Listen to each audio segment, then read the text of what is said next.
My name is Debo Adedayo, popularly known as Mr. Macaroni.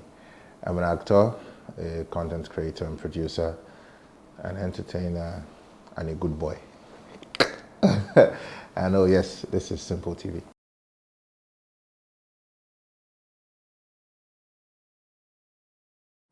Debo.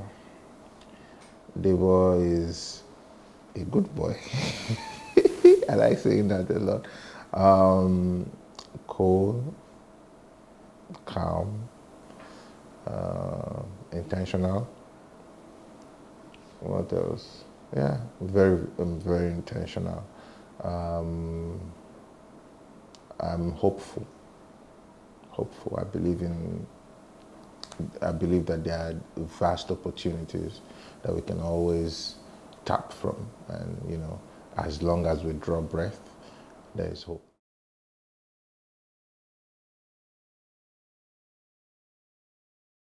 I like macaroni, but I like macaroni the macaroni, but that's not how the name came to be. I was on set, I think between 2010 and 2012, because that period was the period of auditions for me, casting, and what have you, really trying to find my fit in the entertainment industry, So that time, I used to get roles. But now waka pass, I did get. So I'm the one that will sell puff puff to the lead actor, or all those small. I'm the one fanning the KVAC. I'm part of the large crowd. Now we shout, "Yay!" They will just tell us on action. Everybody shout, "Hey!" So I was on set face to face that time. A popular sitcom. I'm sure a lot of people know Face to Face.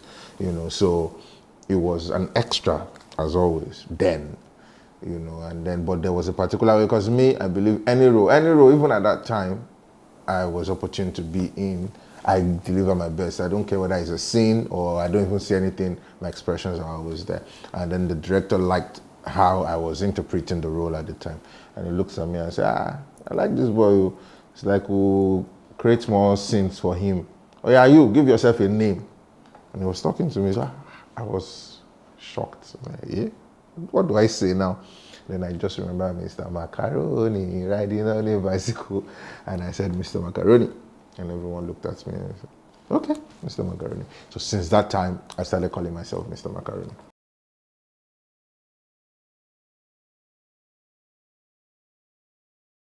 Of macaroni the food. Yeah. My favorite combo, actually, Corex made it for me one time. Macaroni and jollof rice. Goodness. Corex is a great cook. Corex is a lot of things. He's extraordinarily talented, but you need to taste his food. So he did that, did macaroni, then with jollof, with salad, with turkey. That has to be delicious. You people should go and try it at home.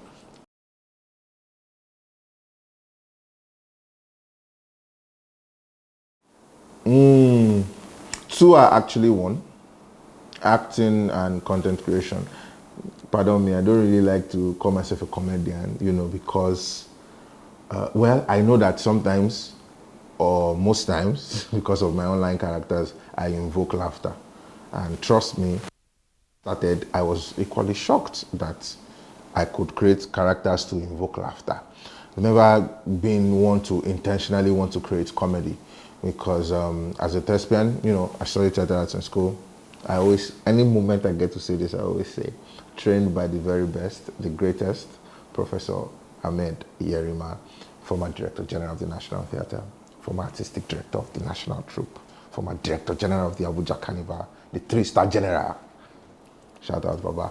I played a lot of roles, but they were always serious roles. Maybe I was the king in this particular play, or I was a warrior, all lead characters, and what have you. So I did one or two comedy, but people knew when they wanted the lead character, the main character with so much action. So when people started calling me a comedian, I always remind myself that I'm an actor first. So that's why I say the two, I like to say the two are one, because even when I'm creating the contents now, it's still acting to me. I'm just in another character and I'm delivering what I feel that character is in my head, you know. Then for activism again, people they call me activist.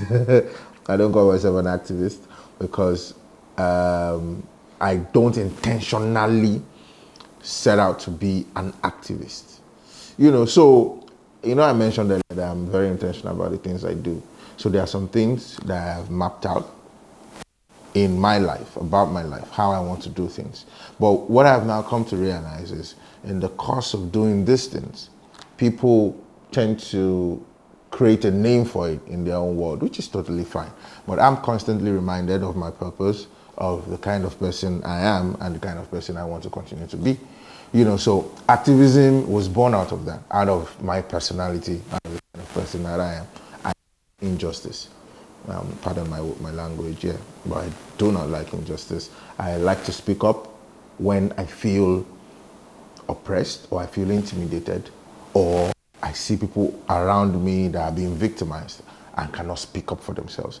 I like to do that. I like to speak, you know. So the activism part is a function of the principles that I live by, the kind of person I am.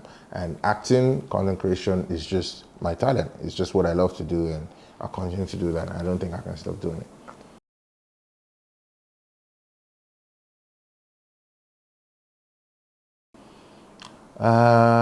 Did life make me an actor? Yeah, I think yes. Because as early as age 7, I know I had started mimicking Pastor Chris Akilome in my house because we watch a lot of his preachings on TV, and you know, he's very charismatic, and I loved watching him most on TV, even apart from the movies. And in fact, for every movie that I saw at that time, you will just find me the next day I'm already acting like the characters I loved in the movie, you know. So that was when I started to discover that, look, I have a thing for mimicking people, my teachers, even my family, my parents, my siblings. I'll just be acting the way they are normally. And it was anyone actor, you know, and that was the process.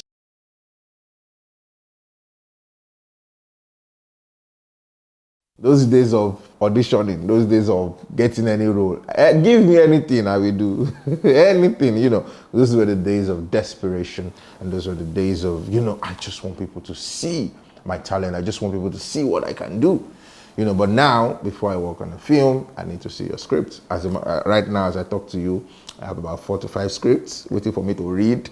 That's why it will be like when people are chasing me for this or that, they'll say, "Kilo shebo boy ain't gone. Since when we have been trying to get him." The work joke. So I have script waiting for me to, because I cannot just say I'll come on your set when I've not checked the script. I'll look out for the character. Once it carries anything like my online character, best believe I'm not going to accept it. I believe people already see too much of that. I mean, just go to my social media platform. You will see me as Dadiwa or Professor Hardlife or Debo, a young guy doing different things. So I think you already have that for free. So if I now want to do a film that will be shown in the cinemas or on other platforms, I want you to give me roles that are very much different from what people already see online. So that's my first off. Once I see that he has freaky or whatever, I just say no. Then I look at the character. How significant is the character? You know, how can I bring it to life? You know, because there are some characters that even no matter how much you see it, no matter how much, no matter how it looks, you just look and say, nah, this character is for me. There's some roles I can't take, sorry.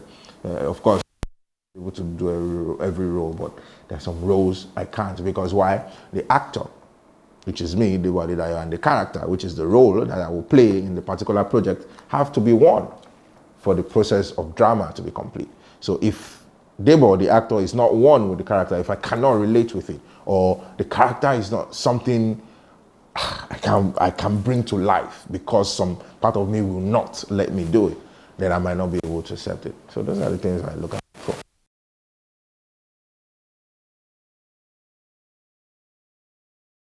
Well, I'm sure filming everywhere has their challenges, but here too, you know, sometimes because we don't have a place of our own, we don't have a film village, say, oh, this is for actors only. You can do, it's your world, and you can continue. We have to use the streets where everyone, Macaroni, you're trying to shoot something, you are in character. Macaroni, Kilo, we they greet you now, you know go answer us, and you're acting, no. You answer us, you're waiting, you too proud, self. So then people come, hey, this camera, see your camera, today we go collect money for your hand. Now we they watch your this thing, now you they chop my data. If you don't get out from this place. So just the stress that comes with it. But if it has to do with the art of performance in itself, I love it every day.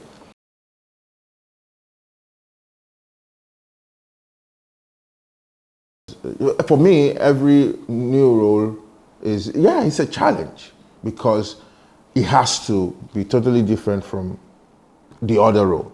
Not even online now, but the other role we have done in a film. So you have to find a new way to bring each character to life, different from your other projects. So I think not even my character in Ayla. I think recently there's one Hammer which is out. No, it would be out like in a bit. The character in that one was that of a drug dealer, and I don't do drugs. But then I had to get into it, that way. So I had to look at some things, feel some certain things, and feel the pulse, how to interpret that, so that when people see it, they actually believe that this guy is a drug dealer. And even I was so happy on set because one of the actors I was working closely with, because she was always coming to my place in the film, Bimbo Ademoye, she was really impressed. Boy, you don't pay your thing to us of so that gave me that confidence that okay, that means I'm doing something right. So yeah, it had to be that way. But then I take on every new project as a challenge, and I always want to do it in a different way.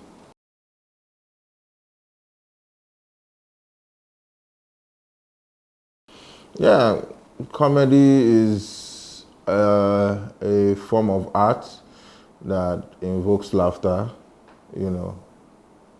that's pretty much it. So for the process of a comedic performance to be complete, you have to have made the audience laugh, and some part of that drama must have excited them, So pretty much that's what comedy is. So that's why, like when sometimes again, in as much as I don't call myself a comedian, when people call me that, it's not something to say, no, I'm not a comedian. No. It's just something to look at. Like, if you go by the definition of what comedy is, so they will tell you, yes, you're a comedian because you make people laugh. So I think once you can make people laugh, then you're a comedian.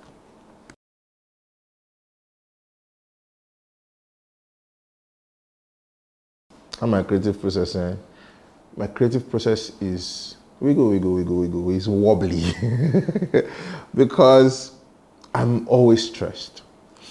That's me being honest. I'm always stressed. I think I overburden myself with a lot of work, and then of course Naija wahala. I don't carry and put for head, So there's a lot going on in my head, and sometimes it affects my creation flow. So naturally, if I want to write, I like somewhere quiet. If you ask people that, they will tell you, me, I'm very unpredictable because I could be laughing right now and the next minute I don't want to see anybody. I just want to be in my corner. So just allow me, just give me that time, give me that space. I just want to work. So that's why I can't really stay in anywhere that is noisy, or I just want my private time so I can work. So most times that's how I'm able to create. Creativity comes to me. The process of creation comes anywhere at any time, but the process of putting it down and saying, okay, this is how it's going to go, this is the plot twist, I have to be alone. So because I could be driving and something, I was talking to someone yesterday at a dinner, with friends, and during that conversation an idea came to me. So that's how ideas come to most creatives, by doing anything. something just comes to your head. But when I want to write it down, it needs to be somewhere cool.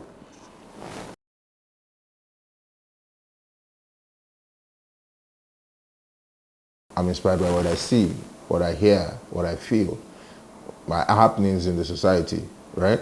So right now, we are here and we're doing this recording, and tomorrow I could create a content where I'm in my office, they're doing an interview, and maybe my wife, my new wife that I just married, storms into the office and say, "Oh, you're cheating on me."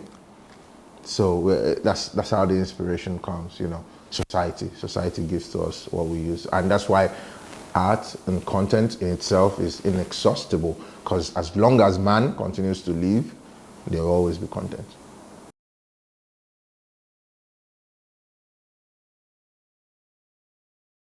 I will flow in the moment too. If you come to my set, I'm just coming from your set now. You can't script these things down. You can't write it down. So what you can do is, what I do, you know, I talked about writing stuff. What I do is I write how it should go. Or especially when we have brands that want to create content for, we have to send them the script so that they get an idea of what we want to shoot, so that they can tell us what they don't like, you know, because that one is branded. But for our videos, I just once I'm on set and my co-actors are there, I just say, "Oh, this is the story, or something like this happened, something like that." So that way I say on the spot, I'm saying things the way I want to say. Because if you script it down, the person might be limited to how much they can do. And I like for my invited artists to flow their natural elements so that the audience can enjoy them in their own form too. So everyone has the opportunity to do very well for themselves. So it's not about me, just me. It's about every other talent on the show. You understand? So it's better that way, that people just flow. Even because while you are doing that, more things will come to your head and you say, and you even laugh because no one was expecting that. You know, so for me, it's usually without the script.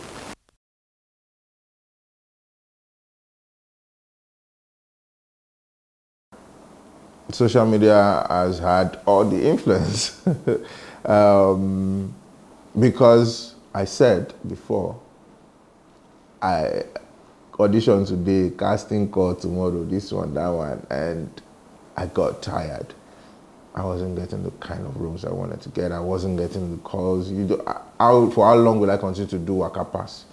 So I just got tired, and that was why I picked up content creation for online media, right? And I saw that, look, this thing, people is getting traction. People, I mean, before I even started, the likes of Brother Shaggy, Twice, Chris Clam, Maraji, Tauma, name them, we're already doing it. And I'll just be looking at them, if they are doing it and people know them and people love what they are doing, why can't I also try it? You know, so Prof would always say that the world is spinning and you must spin along with the world or else you'll be left behind, right? So what I simply did was to kill, because everyone has a phone, right? Even if it's not a big phone, a small phone that can access most of this. And people are looking for entertainment on the go. There's so much pressure already in society, different things happening. And people just want to ease their tension, ease the pressure, right? So picking up the phone and knowing fully well that you can access content to calm your nerves down, even make you laugh. Trust me, people will tap into that. So social media has been of great influence, because it's even from social media that people now love us and say, "Oh, do you know this person?" Then our guys for the film industry come to look, this boy, they will now see trust me, most of the people that are not even stars that I've worked with, it was on social media. I just look, I say, I like this acting, or I tell my PM, contact this person, let's work with this person. It's good. You know, so it's more like you have been given a platform. If you open an account, best believe that is your platform, and just do you and put it online.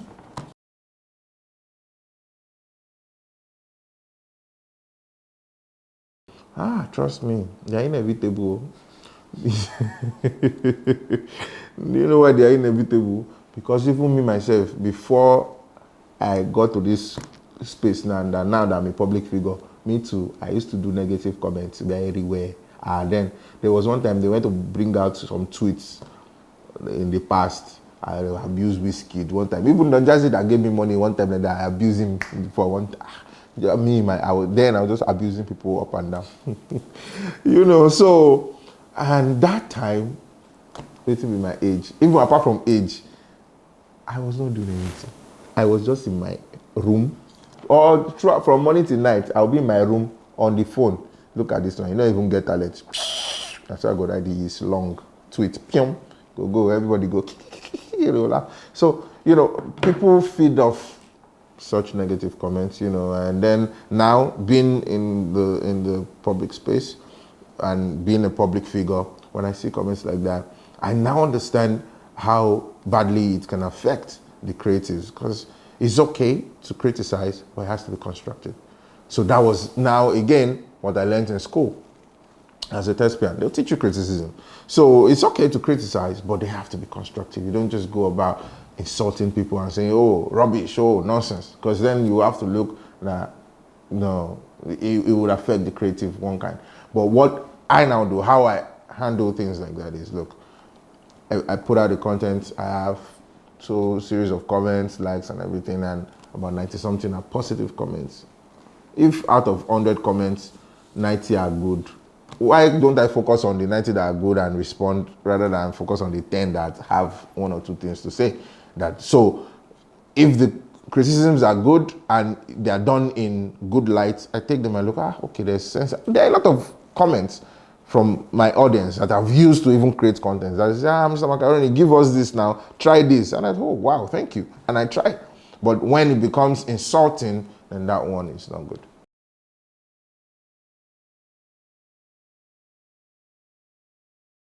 Yes, content creation industry.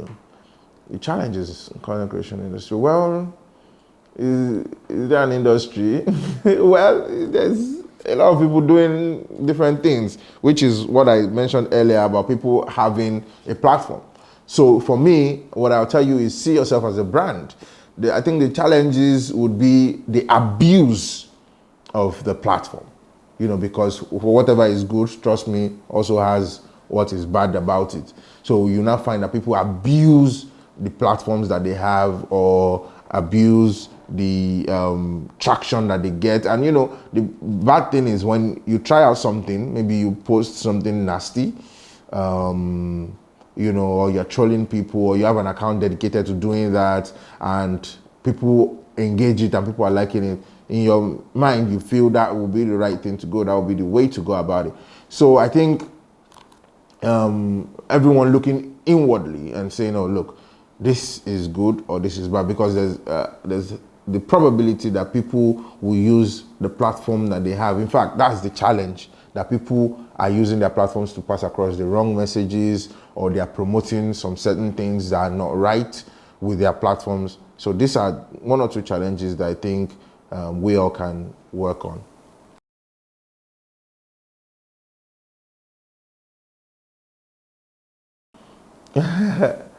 Is there anyone I've not shared content with?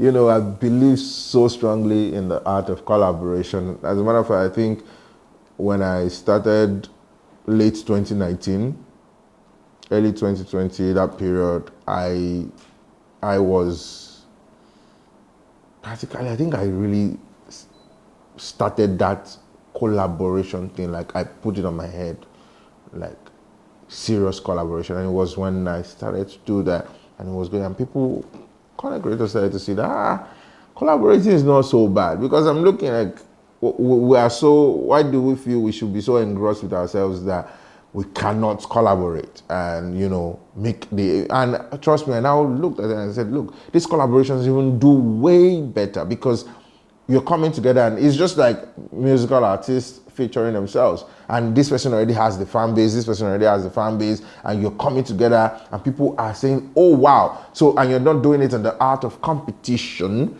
you're doing it as collaborators, bringing your A games respectively for the audience, simply for the pleasure of the audience. So I don't know, if I look, I don't think, once I say I need this person, I have a concept, I want this person to get on it, I think God has favored me that much that whoever we reach out to that we want to work with, we get to work with. So so far so good. Ooh, I want to Ronaldo, Cristiano Ronaldo. If I can get him on my video, I'll be very happy. Thank you.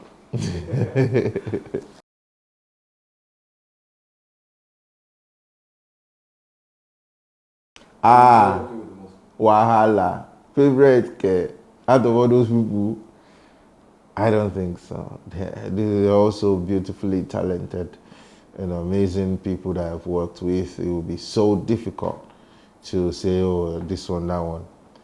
Trust me, I do. I've done a lot with a lot of people and it was good. It's always good.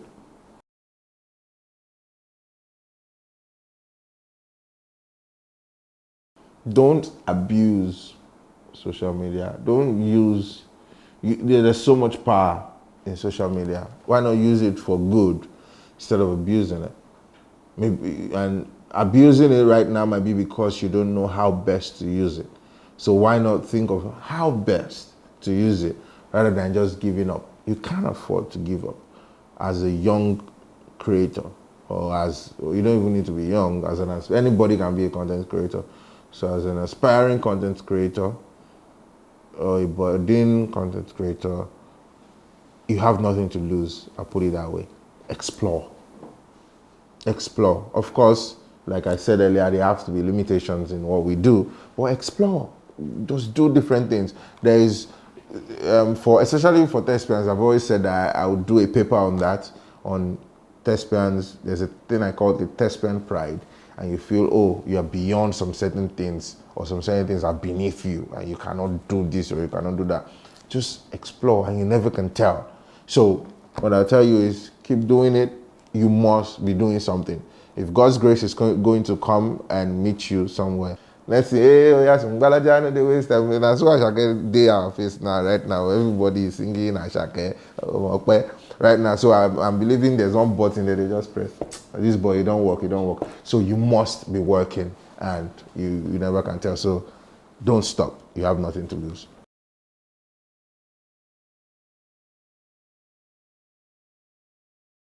I don't think I'll stop creating content as Dadiwa or Professor Hard Life or Debo. I think I can only add more, because even when I started, use Professor Hard Life as an example. When I started creating content about that lecturer, that professor, some people said, even till now, sometimes when I post content about it, some people don't even engage it. They don't like the character. And some people, even if I cough as Dadiwa, so I know that people will always like different things, and that's why variety is the spice of life. So you must always diversify and you must evolve. And so what we can just do is to continue to create more characters that people will enjoy, that will still be under the brand Mr. Macaroni. We'll continue to give them varieties, but we won't deny them of any that they already love.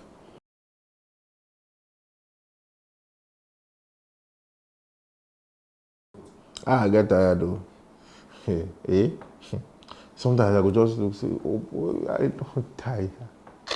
But once I open an app like this, as a creator, you have to be on virtually all the social media applications. And I have a large following on all of them. And I open one app like this. Mr. Macaroni, no updates. So that alone is enough to give you energy back. Oh yeah. So yeah, I do get tired sometimes. Sometimes I just want to take a week. I just want to be alone. Just leave me first. So maybe I don't like traveling. That's my confession. All the brands have called us that Mr. Macaroni, we have work for you in this place. I tell Odochi to tell them. So sometimes we use price to chase them away, But I'm working on that maybe from next year now. Start, because I'm planning something which we'll reveal later. Right? So, but around Nigeria, I can just go to hotels or, pretty much that's where I go. I don't really go out like that too, because even all my friends will say, this guy, you are too boring, like real life. So people will see my character and say, this guy, Najaye. But really, I just like to be left alone. So I just like to go to the hotel. Only me. Only me, oh. No, I'm a virgin. Did I tell you? Because, don't tell anybody that I told you. I told myself, I said, look, the woman that will marry me will be lucky because she will have the honor of plucking my flower.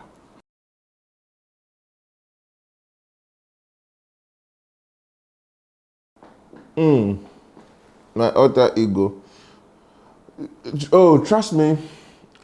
My alter ego being maybe Daddy Wa or Professor Hardlife or maybe Mr Macaroni, the brand in itself. Because like I said earlier, the actor himself and the characters, and the character or characters always have to blend one way or the other. So what I've noticed is intentionally now, I create contents that speak to society. Debo is scripting contents that Daddy Wa or Professor Life would do that in a way still addresses societal ills in the country, because in as much as I as a person would always continue to use my voice, to speak up, protest, this one, that one, we can also use art as a form of education and societal rejuvenation. So that's what I think I do now, the times we are not on the streets protesting or I'm not doing interview, blasting anybody onto blast, I use my contents to speak to the consciousness of society.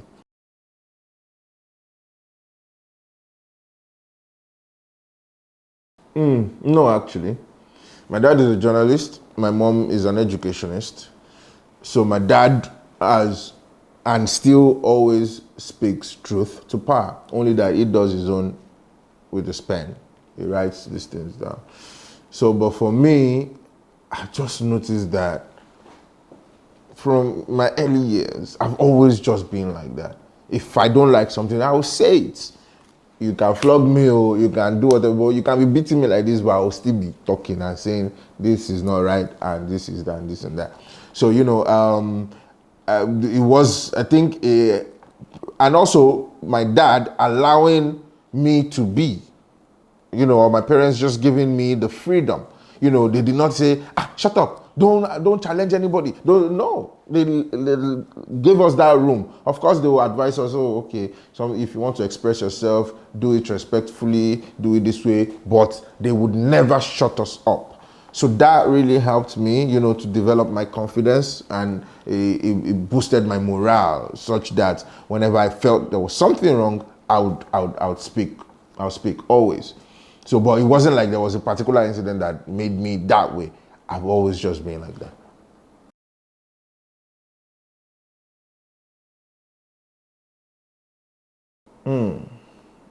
Shame. Not for me, but for them. I was ashamed. I was ashamed, and I felt at the point when they were beating me up and when they were doing all sorts to me, I was initially angry.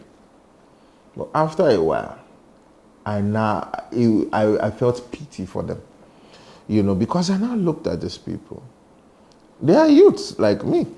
The people that were beating me, they are not the leaders that we keep complaining about or the politicians. They are youths like you and I. They are the same citizens. So I said, look, the fight is not against you. The fight is for you. What we are trying to do is let the people that have sworn to serve and protect us, the government, know that you deserve better. But, of course, like they say, he who pays the piper dictates the tune. And they themselves have refused to see that this is a project for their emancipation. We are saying freedom. We want you to be free of slavery. Because I looked at it and said, no, these guys are enslaved. Because it's okay that you want to discharge your duties, but when you begin to discharge your duties in a way that affects the life of another person, especially the one that you have sworn by oath to protect, then you have lost it. So I was just so disappointed. And what it did for me, moving forward, was to harden my heart. So before I used to be very nice with words. Now, no burugon. It only anytime I remember, the way they were slapping me, kicking me, biting me, stripped me naked. If I want to abuse anybody, governor, president, senator, police, I abuse you very well. So no, but on a more serious thing, it just gave me a lot of more confidence. That okay, if you've done this to me, that means the worst you can do one day will be say you want to kill me. Okay, now we don't enter the same shoe with that. So it gave me a lot of confidence. It sounds crazy, but really it did. That treatment has given me a lot of more confidence, and trust me, till the day I die, I will never stop speaking up.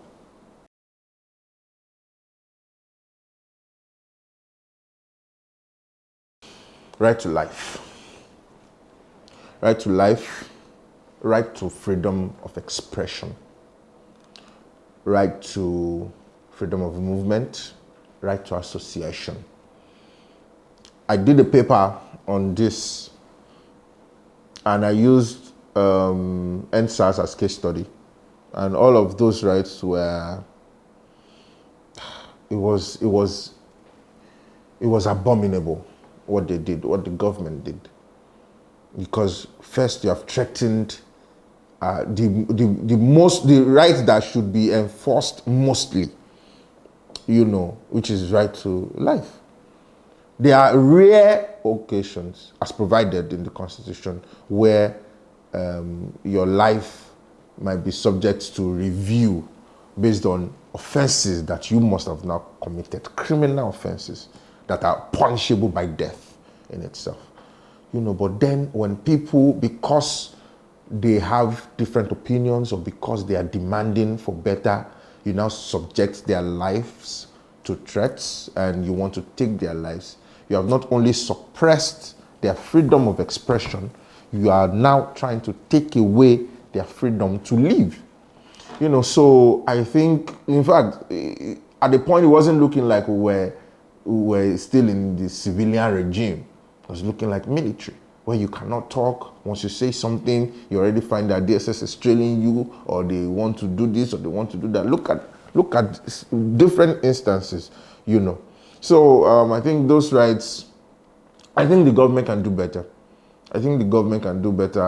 Criticisms will always come, especially this. So this is different from even maybe as an artist. They are saying, "Oh, you are stupid. Your work is this one, that one." Did we even kill anybody for that? Not to now talk of a government that serves you. The government is working for me. I always say that. So the problem we have with leadership in Nigeria, or maybe in other parts of the world, is that the leaders do not feel accountable to the people that they serve. So what happens is that they are on a high horse and they feel that they are doing the people a favor. No, you're not doing the people a favor by serving them. It is to your honor. It is to your honor that the people of Nigeria have chosen you to serve them, and which you must do with utmost humility and respect for the lives of the people.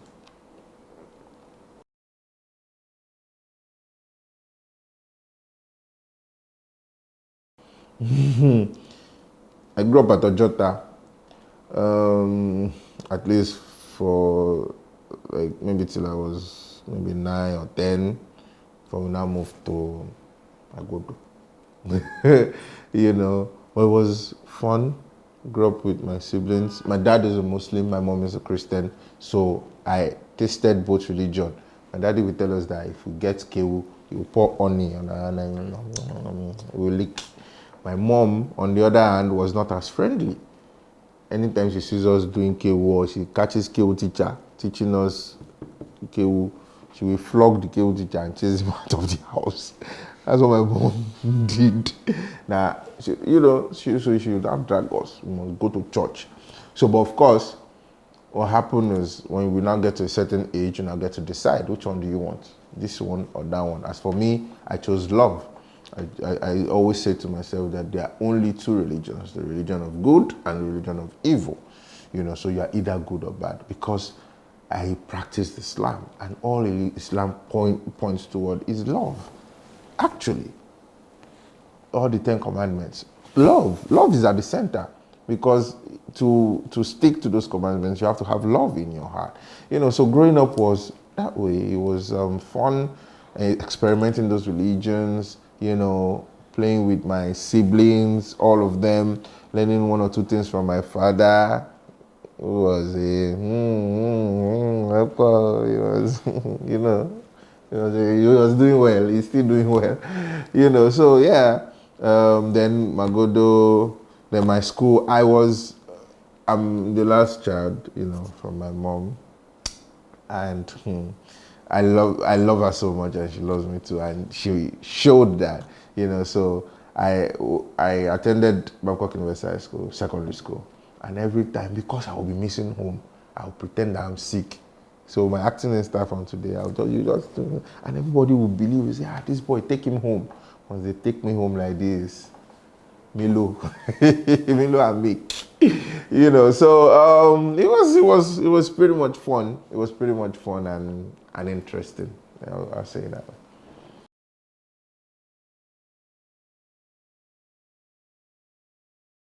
Yeah, I think I touched on that just now. I believe in the spiritual. I believe in the spiritual. In fact, a part of me strongly believes in what Shakespeare said, about the gods and their subjects.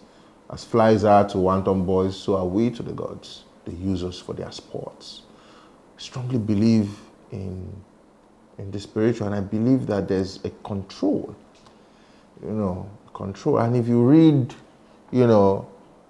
series of plays, series of books, there's that predominance of the spirituality and that realm on the physical, and you see the effects, transcend. So I don't know. And look at nature. I think it would be unfair to say that the spiritual does not exist. Look at everything that happens, how life just goes. You wake up at a certain time, you sleep at a certain time, rain will fall, sun will shine, trees, spiritual. But then, what is religion? Religion is a system of belief, a system of worship. So, when people say, oh, it's only Christianity, or it's only Islam, or it's only Shango, or this, is false. You're living in denial, because a Christian will tell you Jesus is the way, the truth, and the life. Just as the Muslim will also tell you the only way is through the prophet. There's just as some others will tell you, oh, it's only this way, or it's only that way. So what they are doing is they are telling you their own system of belief, which is the religion. It works for you, and that's fine. So I strongly believe in that whatever you believe in as the spiritual is what works for you. If you believe that this is the God that you want to worship, and that works for you, 100%. So I don't think, what I always say about religion is, do not enforce your own religious beliefs on another.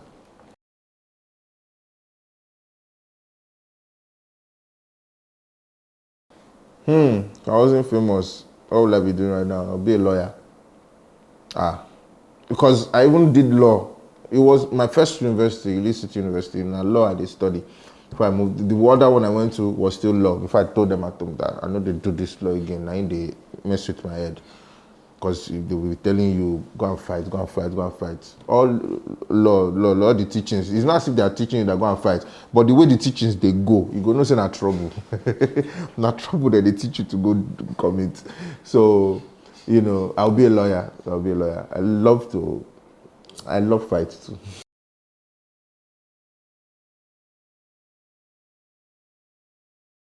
Yeah, I love women. It's a big misconception. Well, you see, people are laughing. So that's when I say it's a misconception. It's a big cause. When people see me and I say, I don't like women, I don't like women. I'm a virgin. In fact, they are toasting me. I'm the one saying no. So that's it. I like women. I'm waiting for the right woman that will disvirgin me.